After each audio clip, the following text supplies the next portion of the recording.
Black Panther is finally in theaters and is directed by Ryan Coogler, who directed Fruitvale Station and Creed. Two movies. Those were two great movies. He's 2 for 2.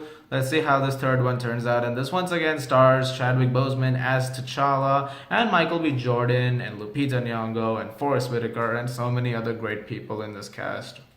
And this film is about T'Challa taking the throne after his father's death in Civil War. And in this movie, we have the fact that because he's king now, certain things have to change. Certain decision-making skills have to change. Certain outlooks of the world have to change. And he's starting to really understand that this entire kingsmanship is not the easiest thing in the world. And in the middle of all of this is Eric Killmonger, played by Michael B. Jordan, who wants the throne for some reason. Movies like Black Panther aren't movies. I like to call them events. It's a time where everybody can come together and it's just like this big thing that's happening. And that's what Black Panther is. It's like an event. It's something historic almost. It's the amount of people going for this film, who pre-ordered tickets for this film. I mean, the hype is just wow. Chadwick Boseman as T'Challa once again is phenomenal. I really liked the way he handled his character in this one, because you saw Black Panther, the badass in Civil War, the guy who could basically do anything. In this movie, you see a more vulnerable side of him, a more overconfident side of him, so to say, because he's not thinking things rationally. He's really developing as a character throughout this entire film, and so he's really starting to understand slowly as things proceed on how to handle it, what the mindset should be regarding certain things. And I think that's what's impressive about this film, is that it doesn't just move straight into the fact that, oh, he's still the same way.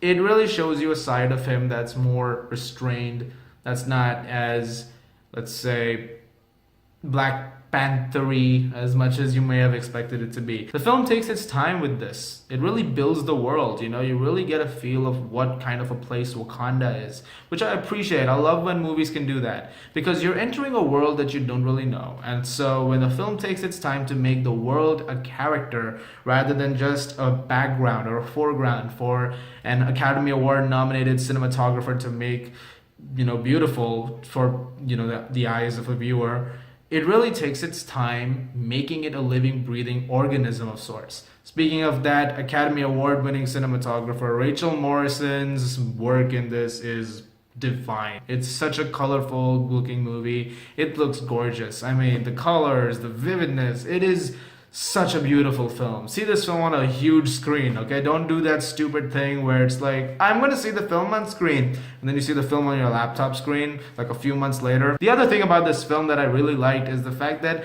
it shows you the vulnerabilities and the faults in all characters.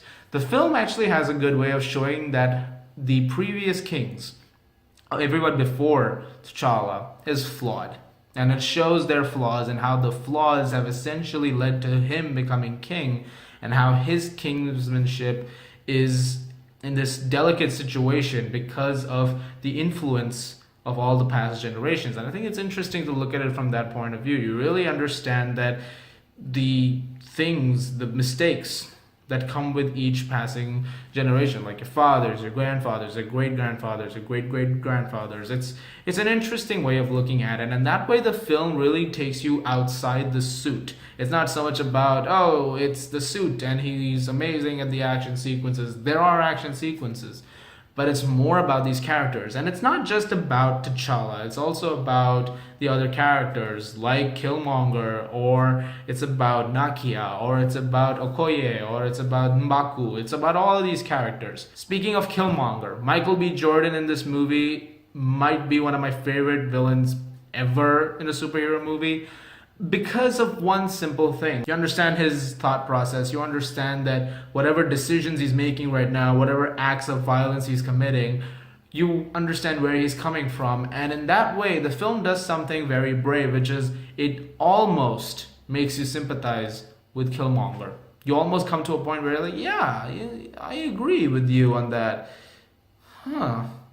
But then the movie does something with his character, something here and there, a little thing maybe, which is just like, no, we have to side with the hero, not Killmonger. And you're like, all right, back to T'Challa. Back to T'Challa, right? Ryan Coogler directs this film like a pro. It's so well written, it's so well realized, and I love the fact that he manages to do so much with so many sequences, with so many of the characters.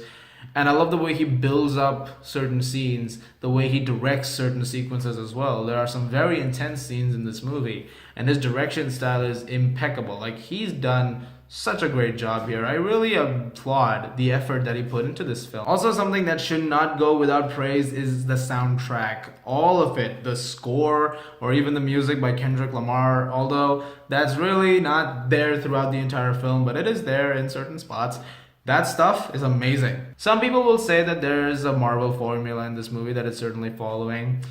Now, I feel like that really comes down to a perception, like how do you watch films? And I think every film is like that. Every film is based on the person next to you who's watching it. Like, you can say the film's great and the next person will be like, it's crap. I think I had that experience several times of watching Thor Ragnarok. I walked out of the film, I was like, that was amazing! And a friend of mine looks at me and is like, that sucked! You're not a real critic.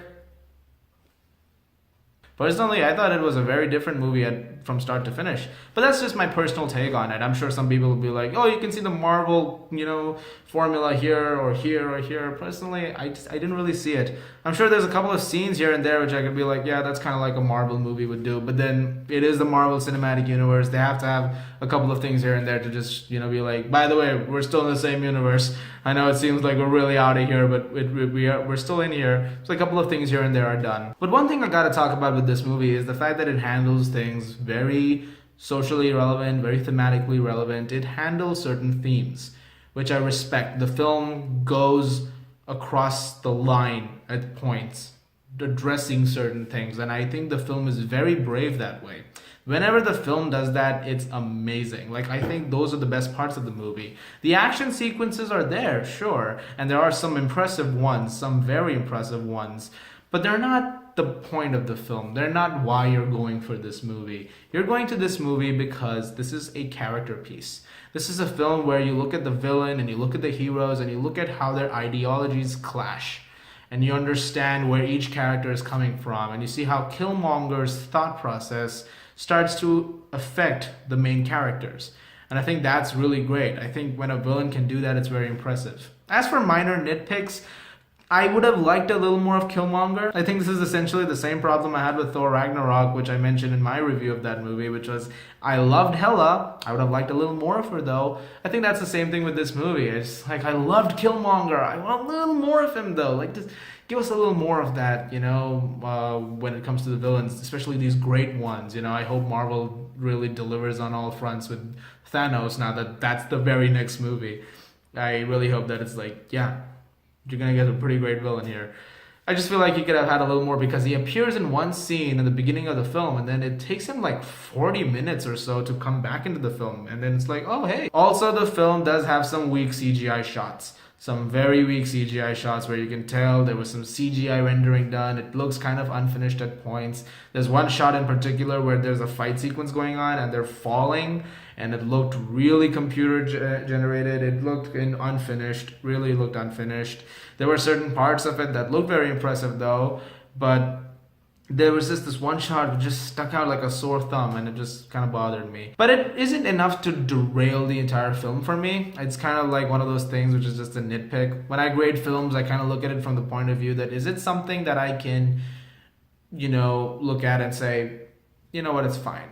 It's not something which is going to destroy a film, or, it's not going to lower a grade for it. It's just something which I had a teeny tiny issue with. As it stands though, a few shots aside and maybe a little more of Killmonger, personally for me, this film really worked on all fronts. I think this movie really delivered. I think it did a lot more for me than I wanted it to do, and I really respect it for that. I'm gonna give Black Panther a 10 out of 10.